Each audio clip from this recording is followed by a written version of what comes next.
Hey guys, welcome back to my channel.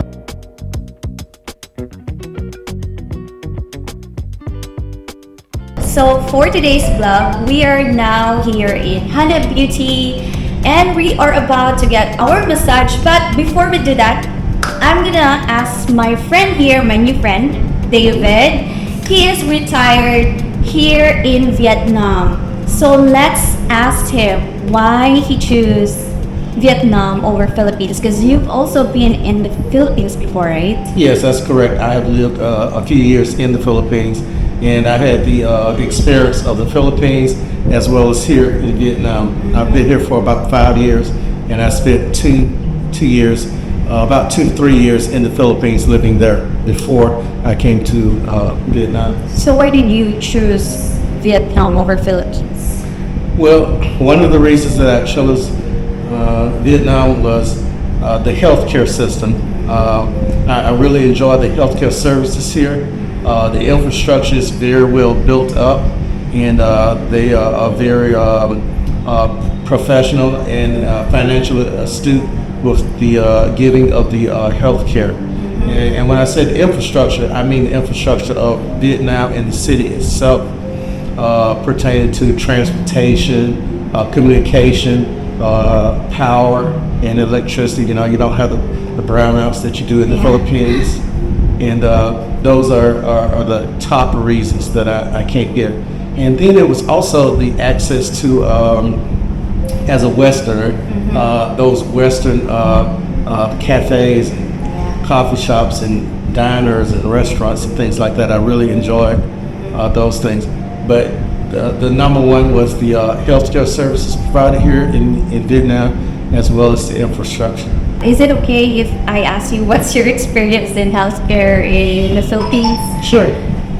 So can you share your experience there? Okay. As far as healthcare in the Philippines, I have high blood pressure. I have diabetes, so I must go to the hospital every 6 months for a physical or checkup to make sure everything's okay.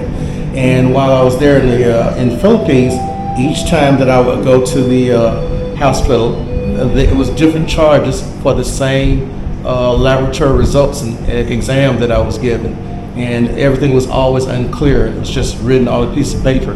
When I asked for clarity, I could never get it. And also the services were spotty. Sometimes I would go there and I would be waiting for like 2 hours before anything happened and before I could see a doctor or anything like that.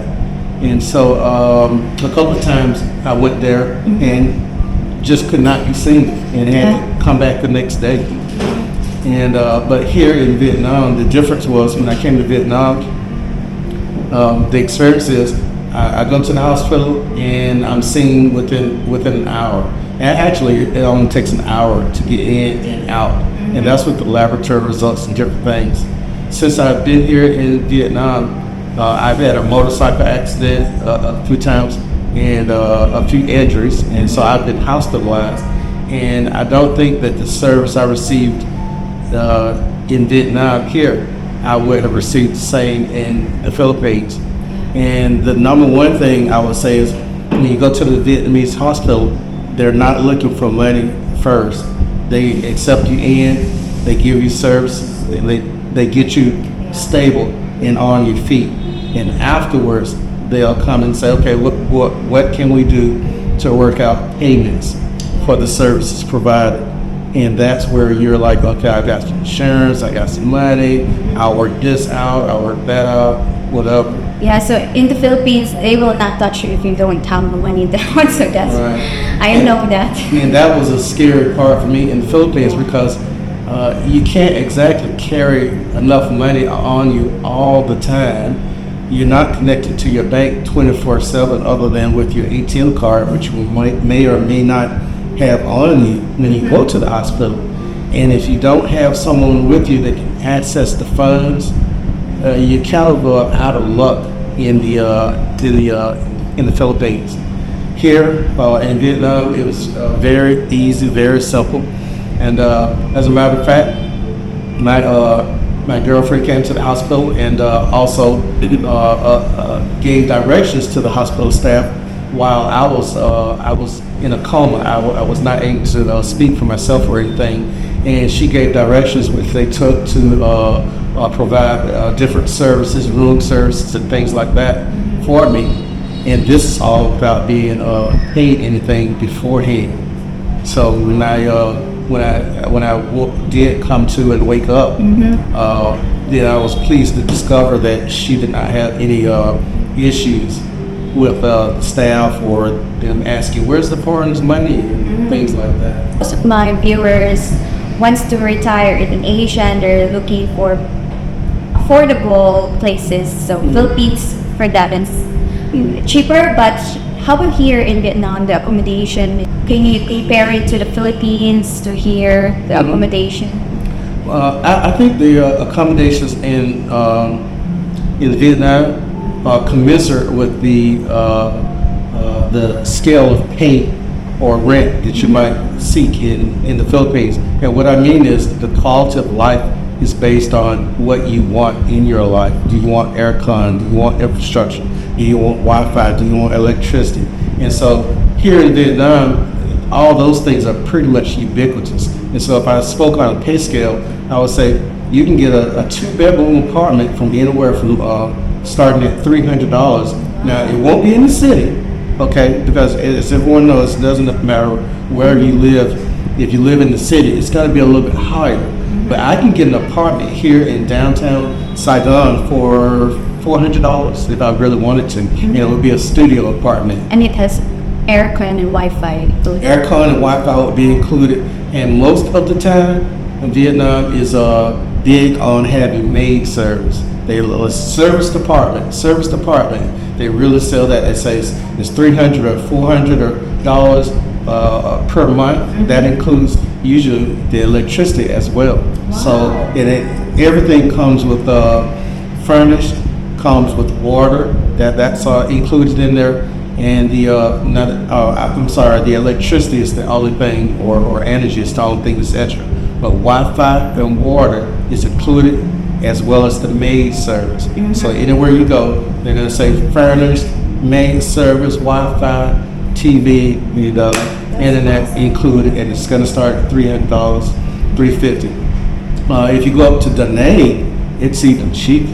Up there, you can get a nice two-bedroom condo for $300. 2-bedroom furnished, nice condominium, high-rise, very, very nice. And so here in Saigon, Ho Chi Minh City is a very large city with different districts. And so you choose where you want to live. You don't have to say, I'm going to live District 1 downtown. It's a huge metropolis city. So it doesn't matter where you live, you're going to find a nice place. So do you think you can get that quality in the Philippines? Or you were there? When I was there in the Philippines, for the same, I paid $800 a month to have a condominium with 2-bedroom, nice luxury Western amenities. And that is what I consider high. Most people would consider that as high in the Philippines. And that did not include my aircon. It was $800 for the rent.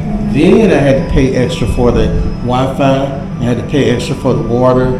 And I had to pay extra for the internet. And that was on top of the $800 for the 2-bedroom condominium that I had there.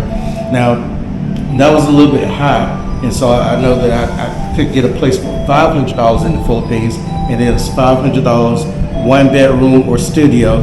And electricity, internet, and water was on top of that. So overall, for my standard of living, I find Vietnam to be a lot more. I pay $385 a month on average here, whereas if I was in the Philippines, I'm looking at $600 or more for how I like to live. As I said, it just depends on whether you want to have aircon, whether you want to run it all day, or anything like that. And so I'm happier here because of the medical service, healthcare service, the infrastructure, and also mostly, the rent. That factors in a lot. What is your budget every month living here in Saigon for your lifestyle? My budget and my lifestyle is about $1,000 minimum per month, and I throw in another $200 because I like to be gift giving and helping people out. And so that's about it. You know, if I just said $1,000, that would be it. And as I said, my average rent home cost is about $385. So the other $600 actually goes for food and gas and eating all the time. Yes. So you eat out all the time, but if you cook, you might be saving more. I eat at home, and of course, if you eat at home, you might save a little bit more. But I like the experience of getting out and enjoying the cafes and the restaurants. So it's half and half. I love eating at home, so I go to the grocery store a lot. And it doesn't matter whether you go to the grocery store or to the restaurants here, because the food prices are very, very low. It's not high. Go outside and food is like $2, $1. You can get by with only $3 a day because that'll pay for food in the morning, $1 for breakfast, another $1 for lunch, and if you feel like eating again, then that's got to be another $1. So I would say $4 in all to include something to drink or whatever like that. $4 a day if you really wanted to get by at the lowest level. So that would definitely come out to less than $600. So that leaves me a lot of leeway to say, hey, I'm going to go to a nice restaurant. I'm going to buy some groceries. And that's the other thing. The same $2 that you spend at a restaurant, you can spend that at the grocery store and buy large bags of, and I say bags because you buy bags of meat or chicken, beef, pork, whatever it is you like. And the same goes for vegetables as well. And it's all very fresh and good quality. Yes, it is. Even the street food, they are always fresh. It's amazing. So is it okay if I ask about dating comparison with Philippines and Vietnam? Is it easy to find a date here? Well, I don't know whether it's easier or not. I think it's about the same. I mean, the communication. Communication-wise, it's a little bit more difficult in the Philippines because Filipinos tend to more speak English and be accustomed to English-speaking foreigners, where here in Vietnam, that's not really the case. Some of them, and many of them do speak English, but they are very shy about speaking. But I would say if you look at the language barrier, then the Philippines would be the most open for English-speaking locals. Here in Vietnam, that's really not the case. What do you like about Philippines also? What I really enjoyed about the Philippines was I love the beach. I love going swimming and scuba diving and swimming in the ocean. And so the beautiful islands that they have there, all the lagoons, the waterfalls, and the places to access to the ocean and the sea that you have there in the Philippines to go swimming and scuba diving and things like that. That's what I miss about the Philippines. I do miss that a lot because I love going to the ocean every day and jumping out there and swimming underwater and just enjoying that part. And it's so easy to do it in the Philippines on any given day. Vietnam does have nice areas, nice sites, but not so much as beach and ocean. I mean, there's beach here. Everyone goes there. It's great, but it's on the ocean, and so you're not going to go very far out there. You're not going to go scuba diving or anything because it's a beach that's facing the ocean, and we all know how the ocean is different from the sea, and the water's a lot. It's not blue like in the Philippines. So that's what I really miss. I think about coming back to the Philippines because I'm like, I want to go saw those blue waters and get to jump in the water everywhere, go to a waterfall or something like that. Here in Vietnam, that's not so much the case. So that's what I really miss about the Philippines. Okay. So how about the visa situation here in Vietnam? How does it work? For the last 2 years, the visa has been up in the air because of the pandemic, and since then, visas have come down to only 30 days single entry. However, this month, on the 15th, they're going to introduce the 90-day visas with multiple entry. And so that's going to be a great plus for us foreigners coming back to Vietnam or remaining here. And it's 90 days, multiple entry. That's just going to be great. And I think it's got to pick the economy up a little bit better. Okay, so how do you usually like exit? As you said, it's only like 30 days. Yes. Yeah, 30 days. To For the past year, because there's only been 30-day visas with only single entry, I have had to exit and then return every 30 days. So depending on your finances, you may say I can do that, or I don't want to do the hassle. The simplest effort for me was I got on my motorbike. I drive to the Cambodian border from Saigon. It's about 2 hours away. I pay $35 at the Cambodian border, and then I return home that same day. Wow. So that's the minimum right there. You can just, okay, my visa's expiring, ride your motorbike to the border, pay $35, and just return back into Vietnam.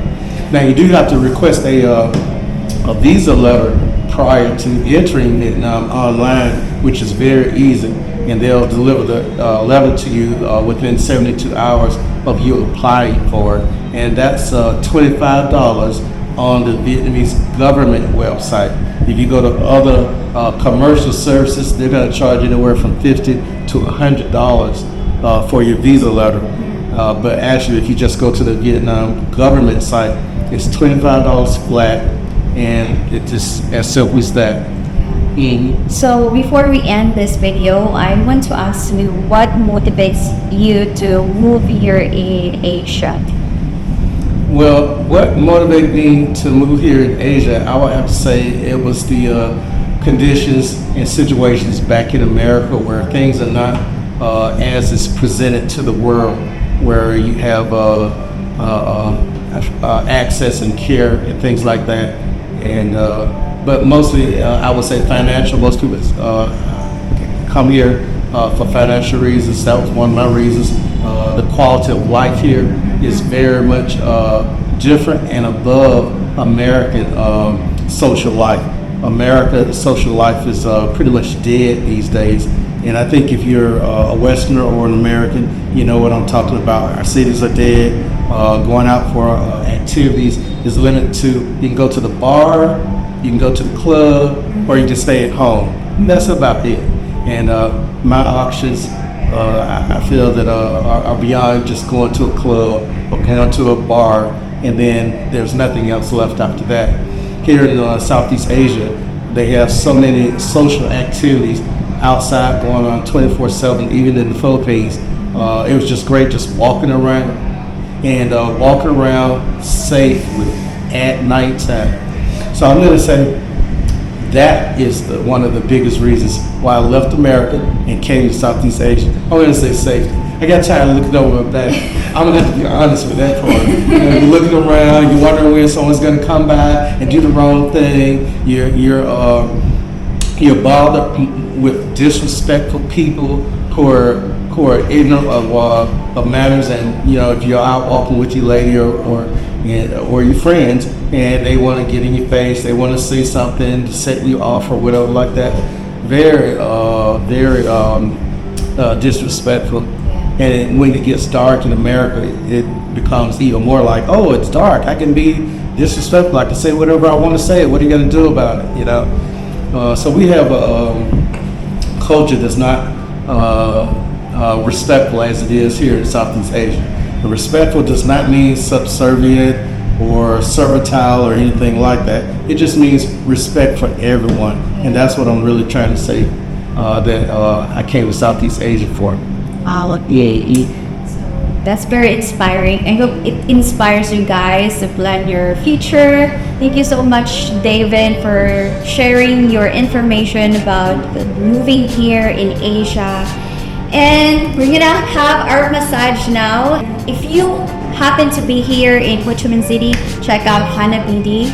We just did the stone massage last night. It was amazing. That's why we're here again. I'm here every night. Yes. And if you want autograph from David and to hear more of his story, let's introduce Hana. yes. Heavenly Hands. So don't forget Hana Beauty. Make sure you find your way here. Yes. We'll take care of you. It's in Google. I will also pin it in the description down below, the location here. So thank you so much for watching. I hope you like this video, and I'll see you guys again soon. Bye.